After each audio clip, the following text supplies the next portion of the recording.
those who aren't very familiar with it, you may not know that most of the lives from the previous nights too, you can go over on my YouTube channel, Nathan Springer on YouTube, and subscribe, and you'll be able to find the lives there. Most of what we say is recorded there every night, and you could find them there and go and take a listen and follow the news stories. And one of the benefits of the YouTube live versus some of the others is that the YouTube live, you also get to follow the news story a bit better because there's some of the articles scrolling in the background as I read. Okay. So, welcome to the Mindful Live. This is Mindful Live number 18, I believe. We're on number 18 now. Yes, we are on number 18. Welcome to Mindful Live number 18. And tonight we're talking about, well, some about the protests, of course. We must bring up something about the protests. Several people were arrested as there were several protests around the country, and we saw some people react. Well, I'm headed over to YouTube. Nathan Springer on YouTube if you'd like. And we saw some people react to some of these protests that were happening, and that's kind of the whole idea of the protests. What the reaction to the protests comes, what are these reactions that come out of the protests? And then we also saw over the weekend, the Prime Minister announcing that he would be extending that whole COVID safe zone policy that they're intending to put into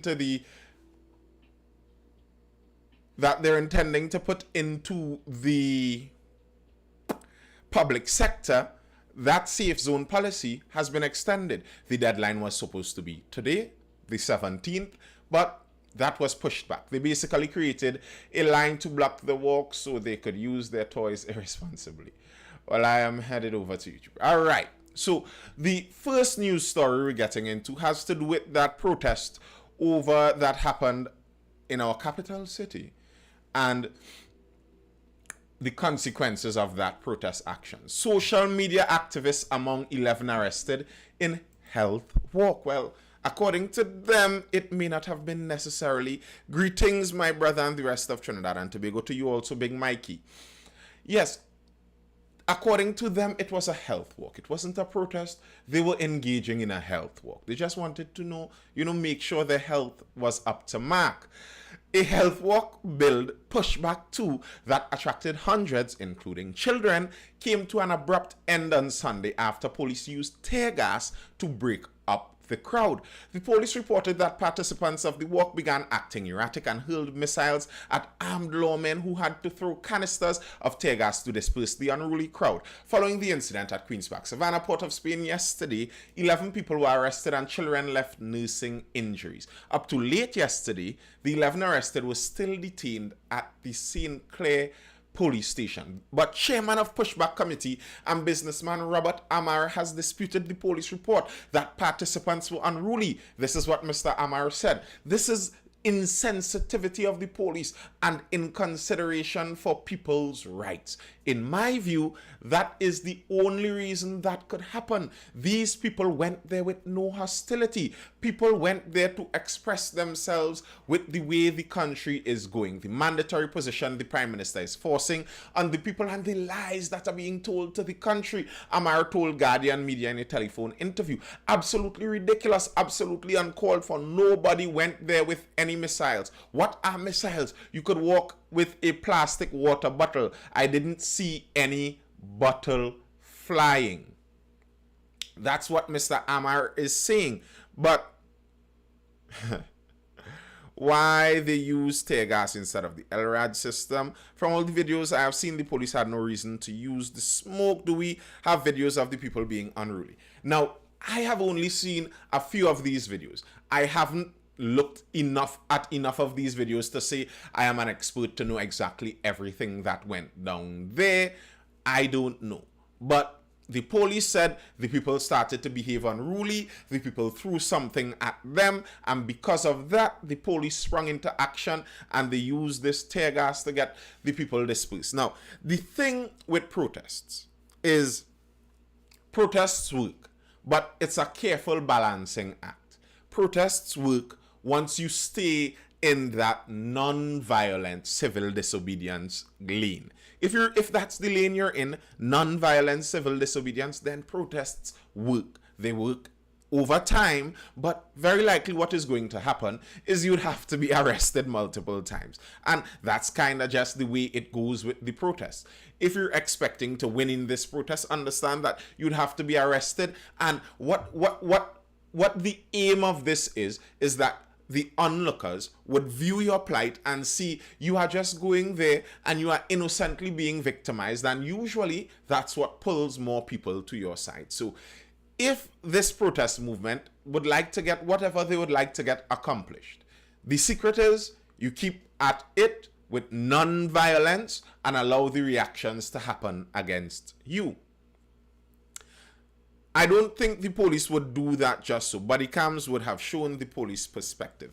But most of our police, well, I don't know for most. I can't say most because I don't think I've ever done a survey on all of the police. But a lot of the police in Trinidad and Tobago don't really have any interest in implementing that that body cam business. They don't want the body cam. They don't want that kind of ability to keep a track on what they're doing, apparently. That's what many police in Trinidad have been saying. They're not interested in the body cam. So what are we going to do but assume? And you just kind of have to go with the police word in this case. You don't have much of a resolution from that. Amar said they videotaped the walk and gathering, which would substantiate their story that they went there in peace. The police would say anything they want to say. They want to disperse the crowd because the crowd was not moving.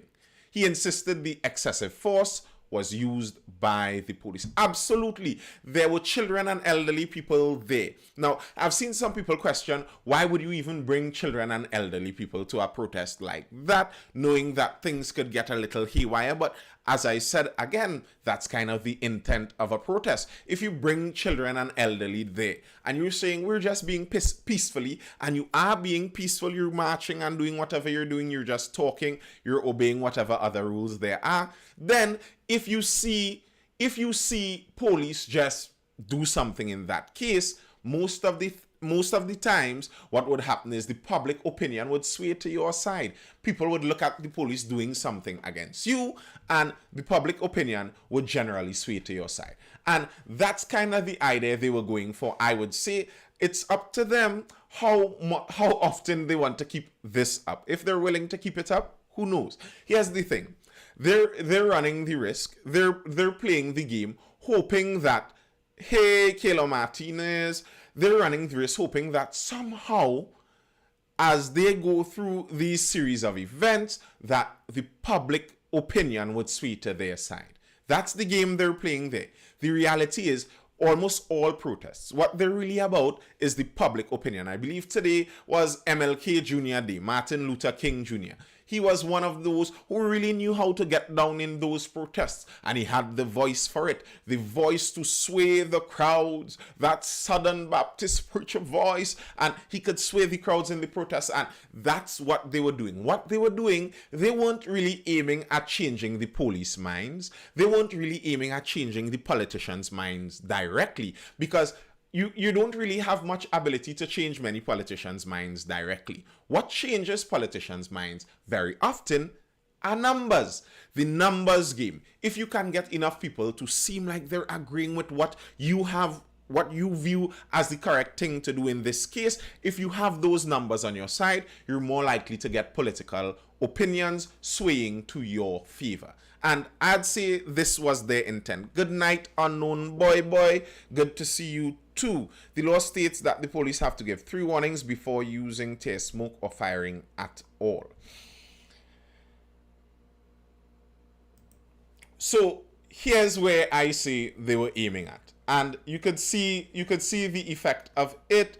You saw many people come out to condemn the police actions, and that's exactly kind of the standoff they're aiming for. They're aiming to show that image where we're behaving properly, we're doing everything in line, and the police have done over and beyond what they should be doing to us. Look at our plight, people. We are the ones in the right. And I'd say if they're looking for public opinion, at least this beginning, it may have swayed more in their favor. I don't know for sure. I haven't taken a poll, but I'd say this public opinion, because there hasn't been anything obvious that seems like it obviously points that they were being violent in that situation, and the tear gas doesn't give a good image. Now, there was one incident apparently where one of the protesters grabbed a sign from someone else and tore up the sign. And here's the thing: if someone else is counter protesting you, if you rip up their sign, that's destruction of their property.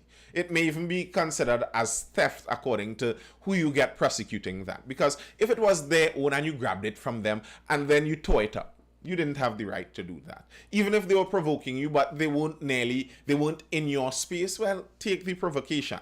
That's what you're there to protest. You're there to not allow people to chain you up, to move out of your line of protests. That's what you need to do. And they got some of that public support. The unfortunate thing is that most of the public support was in the predictable line, and most of the public disagreement was in the predictable line. What they need is to get some of that unpredictable support. So obviously the opposition leader Kamala condemns alleged use of tear gas at the Queen's Park Savannah Health Walk. Opposition leader Kamala Prasad-Bisesa has condemned the alleged use of tear gas in a statement via social media yesterday evening. Prasad-Bisesa said government has crossed the line. I condemn the government's use of tear gas against men, women and children peacefully singing hymns and praying in a demonstration of their human and constitutional rights in the Queen's Park Savannah today on Sunday, 16th January 2022. And that's just it. The very same point I was saying, that's kind of what the protest looks to do. You're looking to create that image. You have all these children, women, men, elderly people singing hymns and pleading for their rights, and then you come and spray them with gas. That's not a good image. But I'd say though that it hasn't yet reached the point that the opposition would like it to reach. This is the opposition's view. Dr. Keith Rowley has crossed the line into dictatorship territory, with police firing what appears to be leaden tear gas canisters into a crowd of citizens. Prasad-Bisesa referred to the incident as Bloody Sunday. I think that is a bit... You're playing a little more cards than you actually have in your hand in that case. I mean, it may have been not the ideal image for the police to be shooting tear gas into the crowds, but to call it Bloody Sunday, good night Nisi 1321, to call it Bloody Sunday, I just don't think people would buy that. I don't think that you'd get enough people on your side to view this as some kind of really tragic event where someone died and something dangerous. Bloody Sunday. And here's the thing. Politics is that kind of game. If you overplay your hand on this side, then you're forcing people to treat it with more cynicism. So if you underplay your hand, so for example, as I was speaking about, today is Dr. Martin Luther King Day over in the United States. If you underplay your hand, if you sit in as they did way back in the civil rights movement, if you're sitting in a diner and someone spits in your water, you ask them, could I have another glass, please? They spit in it again. You ask them, could I have another glass, please? And you never get yourself riled up. The one who could stay calmest and the one who is shown as being the one victimized in the situation while they're just remaining calm, they're the one who wins the battle of the optics. That's what it's about at the end of the day. Especially when you're getting into the social media era that we are currently in right now, where nearly everything is up to going online, and then what you're getting the online crowd to believe or disbelieve. A bit dramatic, isn't she? Yes, a little bit. Maybe we can call it Terry Sunday. It was just out of timing Sunday because the police was really out of timing. Yes, Bloody Sunday is a bit of a stretch. It is a bit of a stretch, and that's what the protesters want, but I think it's a bit overplayed. But there was another reaction. JTUM, the Joint Trade Union Movement, condemns the force used by police at march. Again, same thing I'm saying. You're aiming to do the march, get whatever reaction you could get from the state, and if that reaction is outsized compared to what you are doing, then you have won that battle. And JTAM again also leans into that. JTAM condemns force used by police at march. The Joint Trade Union Movement has condemned the use of force by the police towards the pushback to health march at the Queen's Park Savannah on Sunday morning. Of course they did. JTAM President Ansel Roger, he went on to say the discharge of tear gas was an abuse of power. This is a democracy and we are entitled to express our views, Roger said. I want to advise the police not to allow yourself to be used as a tool of this government. Fair enough. When we are issuing those warnings, it's done in this form, CLAP. So the unions have joined the side also. Multiple unions, I believe the Transport and Industrial Workers Union also joined in criticism against the use of this tear gas. The use of tear gas is the crux of the problem. Now, here's the thing. There's a plausible argument here. Here's the reason. Because I'm bringing it up over on the YouTube channel, so you could see there an article over from ACLU. They went through, this was done, I believe, since 2019, especially in the lead up to the 2020 protests, etc. In the 1980s, as international negotiators were drafting an international convention to ban chemical weapons, there were heated debates about the use of tear gas by law enforcement and calls for its use to be banned. Eventually, negotiators reached a compromise, the Chemical Weapons Convention, which was opened for signature on January 13, 1993 and entered into force on April 29, 1997, banned tear gas, riot control agents, as a method of warfare, but permitted its use in law enforcement. A decision that has been controversial ever since. So, tear gas, by definition of the Chemical Weapons Convention, is considered as chemical warfare, and it is banned from warfare. Listen, that to me, that doesn't add up. Oh, my moderators have reached good night. Good night, Shiny Douglas. Good night, J. Chris. If police tear gas me, I say, whoa there, whoa there. Do we have rubber bullets? Rubber bullets aren't much better. Rubber bullets could take out your eyes. Rubber bullets sound great, but rubber bullets can cause great damage. They can cause really great damage. I believe back in the 2020 riots, you were hearing some people speak about non-lethal, and then some people changed the language a bit to less lethal, because sometimes what we're calling non-lethal isn't exactly non-lethal, it's just less lethal. And the chances are that you could be using some one of these less lethal weapons, because that's really what they are, weapons. You could be using some of these less lethal weapons and still cause damage to someone. And can you imagine shooting a rubber bullet into a crowd, and if, God forbid, it inadvertently hits a child in, God forbid, their eye or something like that? Can you imagine the stories about that? A child loses their eye with something like a rubber bullet. That's insane. But on the other hand, to think about it, that tear gas is considered a chemical weapon banned from the use in warfare, but it can be used in crowd control by police, by law enforcement. I find that's ridiculous. I would think if we're talking about warfare here, warfare is me basically trying to kill you. I am going into your place of living, your country, wherever you reside, and I'm trying to kill you out for whatever purpose, and I cannot use tear gas there. But in my country, to control members of my population who I think aren't moving exactly as I want them to move, I can use this chemical weapon. I find that very strange. WASA might charge them if they use water cannons. Do people really understand what comes with protest? Action, I am not sure. And that's the thing.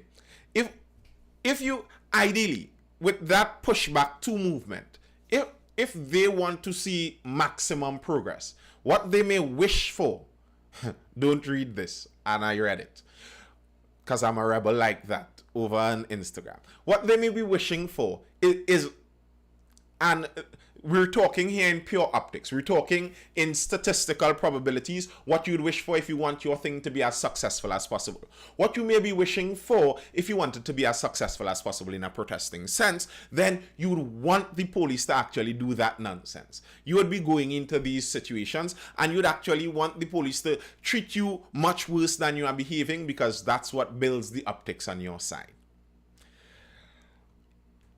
Water cannons is a good option. That crowd wasn't that big or disorderly to use any of those methods. I kind of agree.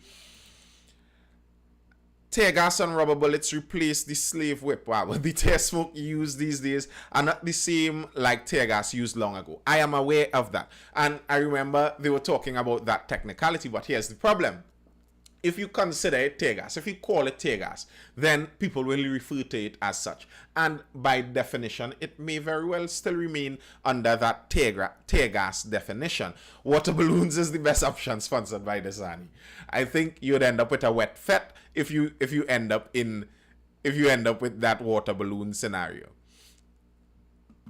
Wow. Someone in the chat says you could use the doubles created by one of our famed chefs in Trinidad. I will not have you defame the talent and name of our famed children of the soil who are skilled at cooking. Someone says you could use their doubles as a crowd control method. But I disagree. I will not have you. I disagree with that. Do not do our lovely chefs such things. I will not have you. I disagree. And I disavow such a statement. Anyway, let's move on. Let's move on to the next topic. And, well, it isn't directly the next topic. We're talking about protests. And I just found it interesting.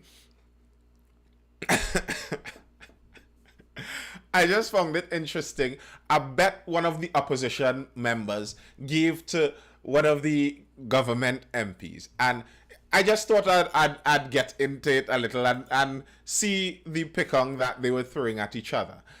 Charles bets Hines $100 he can't walk through Beetham unguarded. Naparima MP Rodney Charles promised to pay National Security Minister Fitzgerald Hines $100 in cash if Hines goes walking into Beetham Gardens without any bodyguards over the next 3 days to talk to residents about the nasty problems in the community caused by a leaking sewer lines. Hines' Laventille West MP and Beetham Gardens falls within his constituency. Listen. I like that bet. Personally, I like that bet. But if I was Hines, because at the end of the day, Hines is the member of parliament for that area. It shouldn't be that you cannot walk through the area that you are supposed to be representing. I would hope that you would have at least met every person in that area at least once. So that should be possible. If I was Hines, I would try to rectify my relationship with the community, and I would do a counter offer on Mr. Rodney Charles. Change that from $100. These people aren't poor. $100 is chicken feed money. These people need to get into this politics a little better than this. You have to draw him in. Ask him if $100 is all that he thinks the residents of Beetham are worth. Do you think they are only worth $100 in a wager? Let him bring that price up to somewhere around $100,000. These people have money. And then when it reaches that kind of wager, then you get in there. And you show that you can walk through your community. I mean, you should be able to. At the end of the day, you really should be able to. Chicken feed more expensive. That's true. Chicken feed prices going up. If the MP can't walk through the constituency, then you're not doing a good job. I fully agree. Hines know better than that. This time he might end up in the sewer. Listen, the last time Mr. Hines, well, not the last time, but one of the last times that Mr. Hines walked through that district when they were protesting, he gets splashed with dirty water. If he walks through there and some sewage water is running on the road, We could imagine what might happen. We could imagine. Wouldn't open rallies be more constructive at educating the organizing public, at educating and organizing public action? Public action to what exactly? I'm not sure exactly what what you're talking about in that case. But yes, I think he should take the offer. In the first place, as I said, no way should it be that you're the member of parliament for a region and you cannot walk through. That should never happen. Heinz should sell them cheap $15 soup and detergent. All right. That was Mr. Heinz and Mr. Rodney Charles there. But to get in again into the more serious side of things, we know now that the quasi-safe zone policy that the government wants to put in place, the deadline was supposed to be the 17th. Open rallies, whatever the particular aim might be at the time, yes, I think open rallies may be more effective, but it's all according to what you're doing inside of the rally anyway. But yes, the deadline was supposed to be the 17th of January, but that didn't work, so they have pushed back the deadline. Now, they are the only ones who have changed on that deadline. The Republic Bank had a similar policy, and they changed their deadline too, interestingly enough. PM extends vaccine deadline for public servants. Public servants have been given another month to abide by the government's vaccination policy. Now, I said in the very beginning, I remember saying this, I believe the last live I did when that was Friday or whenever, I said, I think they're going to extend it because from the evidence that seems to be coming forward, that seems to be the best option they have. Quasi, not quasi. Thank you, J. Chris, missed my pronunciation coach inside of the chat. That pushback to next month makes them seem weak. Why the PM wasn't fined for drinking alcohol in Castara? The pushback makes them seem weak. Now, here's the thing. I don't know if I'd say the pushback makes them seem weak necessarily, because I didn't think they were strong enough to do that in the first place. You had to be really, really, really, really strong as a government and probably really unwise to go through the process of still implementing that safe zone policy as it was. If you look through the statistics as the Prime Minister brought them up, as he was reading them, if you look through the statistics, the National Security Ministry still remain below half. And I think that's one of the main focuses inside of this. That National Security Ministry, the vaccination rate inside of there is less than half. If you do not have the people that carry the guns supporting your policy, what are you going to do? The government had initially set the deadline, and we know this. The Prime Minister last addressed the matter back in December, and now he says, I'm very pleased for some of the reports I've gotten from the public sector that we have improved some of our vaccination, he said. Rowley said that there were still some people who were digging their heels in, and others were being encouraged to not cooperate. That is par for the course. We don't expect that overnight everybody would change their views, he said. The government would legislate and be in the same position as the private sector to determine which areas of governmental operations would operate under legislation as safe zones are being attacked to, he said. Now, here's something I remember from that same press conference. Related to the vaccination, good night, Schizo, welcome. Yeah, something that I found interesting when he was speaking about this with the private sector. He spoke about the combination of the chambers. I can't remember the name of the organization. There are just so many organizations out there. But the combination of all the chambers, they wrote a letter and they had some requests and some suggestions inside of it. And part of their suggestion was they would like, when the government does the quasi, is that correct, Mr. J. Chris? When the government does the quasi safe zone, that they would like the government to put in there a provision that allows the private sector, any private company, to do the same thing. Now, Remember, what the government's plan is to go around this whole collective bargaining and contract and terms and conditions and labor laws. They're not going through that method. That's not their plan. Their plan is to bypass that method, or rather supersede that method, by doing legislation. So what the business community is requesting is that this legislation includes them. They want it, and if this does happen, if this succeeds and what the business community wants happens, what's going to happen in that case is that all private companies would also have the ability to change the terms and conditions of their employees' contracts to include that safe zone policy. The very same thing that the industrial court president already said they would not be able to do, just like that. If legislation goes forward that does what the business community is asking, it would be able to change that for everyone.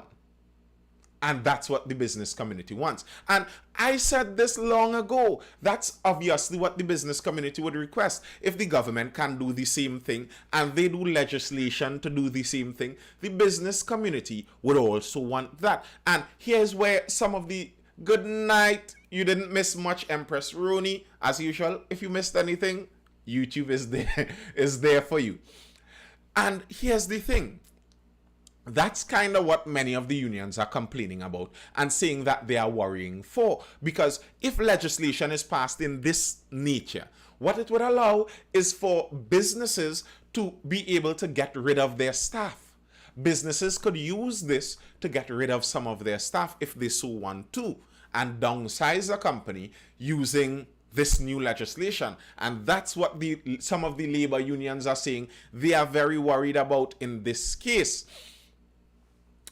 The government, right?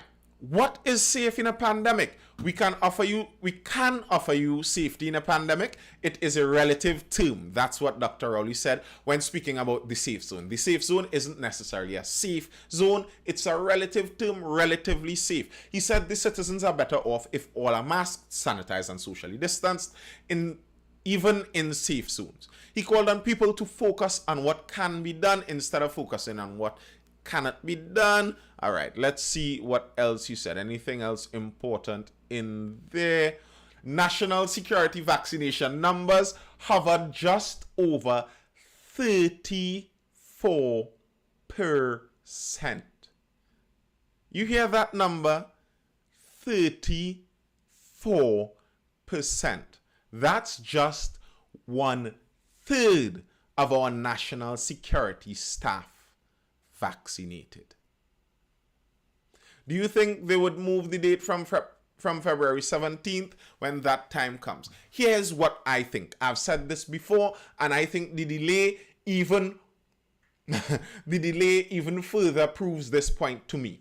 I think they're doing the same thing that Republic Bank did. Republic Bank issued a vaccine mandate policy somewhere around September, October, somewhere around last year. And from that point, they did 5 different steps. I believe they did 2 education letters or something like that, trying to get you, then 2 warning letters. So that's 1. They're counting down from 5 like you're a little child. I spoke about this before. They sent you 1 educational letter, another one, then they sent you a warning letter, they sent you a second warning letter, and then they tell you, oh, we're going to suspend you. So that's 5 different things they do to scare you into compliance. Ooh, do it. And then just before the deadline, Republic Bank says, you know what? We'll change our mind for the moment. We haven't changed the policy, but we'll push back the deadline to a time we have yet to discuss. And I think that whole idea was getting as many people to be vaccinated as possible. And in Republic Bank's case, it worked. I believe Republic Bank's vaccination rate went up to the high 90s.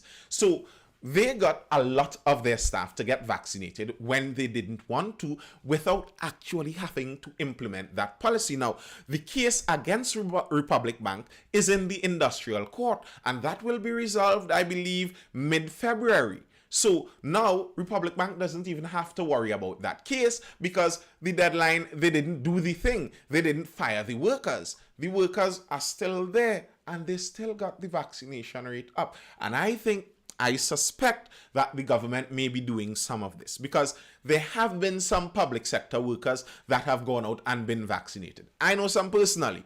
There are some that have taken heed to the threat. They have been shaken up enough and they went out and got their vaccines. And I think what they're doing now, you see, if your aim is to coerce people, you're trying to convince enough people and get them worried enough in the meantime to do this thing. If the deadline reaches and passes and you fire all the people, then that defeats the purpose. And remember, from the government's perspective, whether you fire the people or not, you'd still remain with the same amount of unvaccinated people in the country. So they want the people to get vaccinated. So doesn't it make more sense then? You push back the deadline. You could do another month of getting people really worried about losing their jobs come mid-February. And we'll see. Hi, author Malcolm. welcome. If you missed anything, as usual, author Malcolm over on YouTube, Nathan Springer. Make sure to subscribe. Okay. There's evidence to prove that COVID still spread amongst the vaccinated, even when. That's disappointing that only 34% vaccinated. I guess it's kind of disappointing, but I don't find it that surprising. You look at the characters. So one of the examples many people like to speak about, Woy Blades 050. Many people like to speak about was I on time, author Malcolm? Well, I started within the 9 o'clock hour. I started around 9:30, somewhere thereabouts. So I wasn't too badly off time. One of the things people like to speak about in the earlies in this pandemic, especially, people spoke a lot about the fact, and a study that was done somewhere early in the release of the vaccines. A study on vaccine hesitancy. And what this study found was some of the highest rates of hesitancy were found among PhD level people. But also at the same time, it was found among some of the least educated people also. Vaccine hesitancy was highest among the least educated and the highest among some of the most educated. Now, I don't think that says anything hither nor thither about the efficacy of the vaccine itself. What that says is it shows some of the people most likely to be headstrong. The people most likely to be headstrong and stick with what they believe regardless of anything else would be the people who consider themselves the smartest. They think they know a lot, so you need some more to convince them. They're not just taking any and every advice and any and every evidence. You need a little more than that to convince them. And some of the least educated people, well,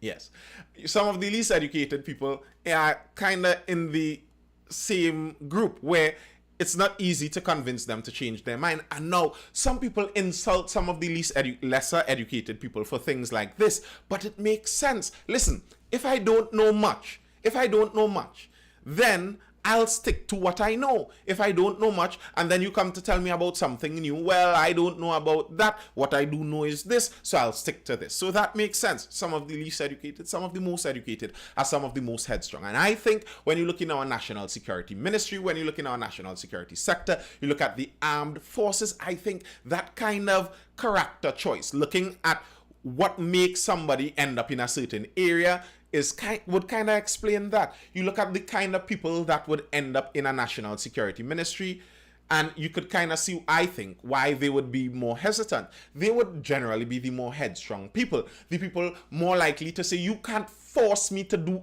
anything. Who are the people more likely to say that in a country? Well, the people who are accustomed walking around the country with a chip on their shoulder and extra authority anyway. What do you think about the medical staff, doctors and nurses walking off the job or losing their jobs over vaccine hesitancy? I think that's possibly the dumbest thing ever. I do not find it makes any sense to fire medical staff who are working through the pandemic all the time. We had people clapping through their windows and all manner of nonsense to cheer on these medical staff that were working unvaccinated for a year and a half. And then you're going to say, well, we're going to fire them in the middle of a pandemic when we're suffering for staff. That really doesn't make sense. That doesn't add up. It just doesn't make sense to me. I haven't seen anyone yet who could say this makes sense to me. I've seen some people say that I wouldn't want to be treated by an anti-vax nurse anyway. Well, you were being treated by some of them in the first place and you didn't know. And that's a lie. I can assure you, if you go into a hospital and all the nurses that lined up there say that we don't believe in this particular vaccine and they are the only nurses there and you're sick, you're going to still take treatment. So let's be serious with that. You don't find that the newspapers does overdo it. They're making the protest look like a some real big bacchanal. There are doctors who have given testimony internationally against widespread vaccine use. They suggested the use of known medications. Their testimonies have apparently been pulled from YouTube. Yes, I am aware of that. There are some very suspicious things going on. I was hearing something about the FDA acknowledging the links between the vaccine and deadly side effects. Yes, more and more of that is coming out. What do you think would happen if the government goes along with it? Along with what? I'm really sorry for all these people working in hospitals right now. That's some pain. Those people were working at their own risk and they want to fire them for not taking the vaccine. Yeah, that doesn't make sense to me. No wonder I'm seeing less of Travis. That really, I don't see how that makes sense. Firing people who are working all the time and now you're going to fire them for that. I just can't see how that adds up. But the Joint Trade Union movement has a response to the government's cry. JTUM slams another month of fare anxiety. The 1 month extension of the deadline has been to identify their COVID-19 vaccination status is an extension of fear and anxiety, says the Joint Trade Union Movement General Secretary Ozzy Warwick. Even if you postpone it, there's still that fear that if you're not vaccinated by the 17th of February, you're going to lose your job. It's just an extension of the fear, uncertainty, and anxiety amongst people. He said in a telephone interview with The Express yesterday. Yeah. Y'all were hearing me too, or both the sound and the video froze? I'm back. For the people who are in the know and what that generally means, that's a sign my battery is low. Should the state push vaccinations without accepting liability? That's part of what the unions have been asking, and that's a very good question. That's an extremely good question. And I could kind of see that point. I could see that point. If the state is pushing heavily in making sure everyone takes the jab, then maybe the state needs to look into liability. And the unions have been saying that. And I can't really see an argument against it in that sense. The difficulty we have, this is the General Secretary of the Joint Trade Union Movement speaking, the difficulty we have is that we continue to call for genuine, good faith discussions, and simply postponing the deadlines. The deadline means that we're still talking under duress. There's still this attempt to impose this vaccine mandate. Now, I understand where the hearing and seeing fine, thank you, where the unions are coming from in this perspective. What the unions are saying is that if you really want them to negotiate, if what we're looking for is negotiation, then in order for negotiation to be fair, you cannot have this thing looming over our heads. So what needs to happen is you need to cancel this, and then we would meet. And when we meet, we can see what we would allow to happen in these negotiations. And I think maybe, just maybe, what could happen, what may be beneficial to the government in this scenario is if the government pauses on some of these things and now forms that negotiation group, get as many of the unions in there as possible, and see if you could work something out without that hanging over your head. Because Pushing back the date, I am not sure how many more people are going to be vaccinated with that. Pushing back the date kind of signals to some people, I think, this is what I think. Pushing back the date could kind of signal to some people that maybe there would never be a final date of cutoff in this. So maybe if you're willing to, you could kind of balance on the line constantly there. Does free healthcare amount to standing liability? No, it does not amount to standing liability, because in the nature of our free healthcare, you are not bound to be treated for everything that is going to happen to you. And some of the things that may happen to you may be delayed in treatment, or the best treatment may be somewhere else away. And if something happens to you, you would like to know that your treatment can happen as soon as possible in a location that you desire for it to happen. Should the public demand the state liability before the government mandates? That's what the unions are doing, and I'm not sure about the public, because I don't know if the public has a say in that nature. I'm not sure if the public can demand something like that, because I don't think the government is going to demand a mandate of the public in general like they're doing over in Austria and some of those more crazy places. They're doing that to their employees, so then it's probably more on their employees to say that.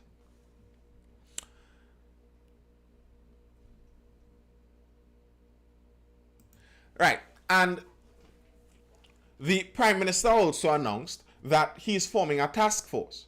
And this task force is aiming to do some of what the union requested, some of what everyone has on the tip of their tongue to ask the questions about. They formed a task force to do just that. And the head of the task force is signaling he is ready. Simangal, I am ready for the task ahead. Having been given a 1-week deadline to deliver a report on the level of healthcare in this country's healthcare system, Professor Terence Simangal says he is up to the challenge ahead. On Saturday, we knew that Dr. Rowley appointed them. The committee is chaired by Simangal, Dean of the Faculty of Medical Sciences at the University of the West Indies. The other 4 committee members are Professor Emerita Phyllis Pitt-Miller, consultant anesthetist, and intensive care unit specialist, former Chief Medical Officer Dr. Anton Cumberbatch, Dr. Vidya Dean, consultant anesthetist and ICU specialist, and Professor Donald Simeon, Director of Caribbean Center for Health Systems Research and Development. According to the committee's terms of reference,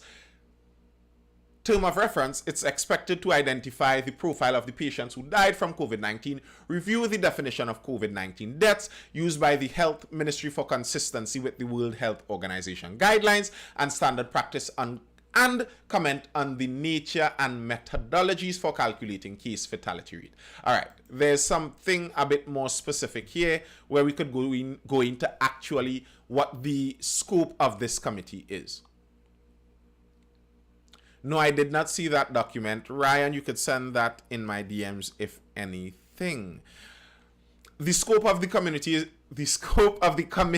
is this: to identify the profile of the patients who died from COVID-19 by number and types of comorbidities, including obesity. Now, this, I think, here's what I'm going to say here. I think the information that this committee is supposed to accumulate and assemble is important, and it would do some help and some benefit to this country, at least if it is done honestly and straightforward. So they are to identify the patients who died from COVID-19, and they are to identify them by the number of them, the number and the types of comorbidities, including obesity they had, by their ethnicity, by their age, by their gender. Number 2, they are to review the definition of COVID-19 death used by the Ministry of Health for consistency with World Health Organization guidelines and standard practice, and comment on the different methodologies for calculating case fatality rate, and make recommendations for the appropriate methodology for Trinidad and Tobago. Now, why that is important? There's a reason that is important in Trinidad and Tobago. Because in Trinidad and Tobago, we have been seeing that our death rate has been ballooning. Our death rate is comparably higher than many other places in Latin America, especially if you look at some of the latest numbers. Our death rate has been really high. So that investigation is kind of important. Yes, they need to reevaluate the way they classified the deaths. I agree. Joel, did you see the study with Japan using vax and that I would? Yes, Japan is using vax, but Japan, there are many different factors in Japan. It's hard to say what one factor may have caused that change in Japan, because Japan is different from us. One, they are much more homogenous. They are much more racist. They have one culture, one people, and it's easier to get disciplined behavior in a case like that. So it could be their disciplined society that helps some of it. It could be their allowance of variety in the use of what they do. Japan is also a much healthier society than us by and large. They don't have as much obesity. I wonder how much of that report will be available for the public before the final report. Now, according to what the Prime Minister says, the report is supposed to all be released immediately to the public. Now, I don't know if I trust that statement, but that's what he says, and I guess it's left to be seen what exactly would happen. Next, they are to examine the admission, discharge, and transfer policy and procedure to determine the impact, if any, on clinical outcome. Number 4, they are to determine if the treatment and management protocols adopted by the hospitals are consistent with the WHO guidelines, and international best practice, with access to adequate levels of staffing appropriate in a mass response to a global pandemic, essential medicines, laboratory and diagnostic imaging services, PPE, oxygen, other. And number 5, they are to review the standards of care of COVID-19 patients based on acuity for uniformity and consistency within and across hospitals in the RHAs. So they're to make sure that the RHAs are treating patients equally among them. Identify any other factors that may affect clinical outcomes, including but not limited to suboptimal home treatment, utilizing non-WHO approved therapeutics. So they're going to investigate the use of those non-WHO approved therapeutics and see if that had any kind of negative effect. Now, I hope they also evaluated to see if there was some kind of positive effect too. I think that would be fair enough to do. And they would also investigate the delayed presentation to health facilities and the efficiency of the transfer system in transporting patients from home to hospital and inter hospitals in the RHA health network.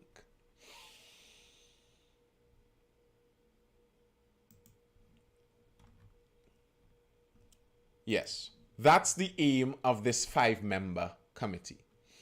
And the thing is, though, some people are lamenting about the amount of time that the committee has, because the committee doesn't have a lot of time. The committee has 1 week.